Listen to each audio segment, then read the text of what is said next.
এই চায়না ছোট্ট বাচ্চাটির মাথায় এত বুদ্ধি কিভাবে আসলো? এখানে একটা খেলার আয়োজন করা হয়েছে। খেলাটি হলো এই মগের ভিতর একটা বল রাখা হয়েছে। চোখ বাঁধা অবস্থায় তাকে অনুমান করতে হবে কোন গ্লাসের ভিতর সেই বলটি রয়েছে, আর যদি সে গ্লাসের নিচের বলটা বের করতে পারে তাহলে সে এখান থেকে 1000 টাকা পাবে। গেমটি শুরু হওয়ার পরপরই বাচ্চাটি তার বাবার মুখে চড় মারছিল।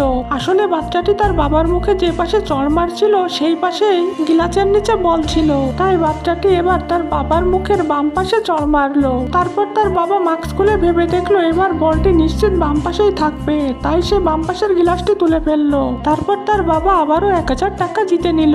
তারপর তার বাবা আবারও মাস্কটি দিয়ে তার চোখ বেঁধে নিল। এবার দ্বিতীয় রাউন্ডের খেলা আবার শুরু হয়ে গেল। খেলা শুরু হওয়ার আগে গ্লাসগুলো আবার নানাভাবে ঘুরিয়ে নিল। তারপর ছেলেটি আবারও তার বাবার গালের ডান পাশে চড় মারলো। এরপর বাবা ভাবলো নিশ্চিত এবার ডান পাশেই বল আছে। তারপর তার বাবা আবারও 1000 টাকা জিতে নিল। বাচ্চারা, তুমি যদি তোমার বাবাকে ভালোবেসে থাকো তাহলে চ্যানেলটা অবশ্যই সাবস্ক্রাইব করে দিও।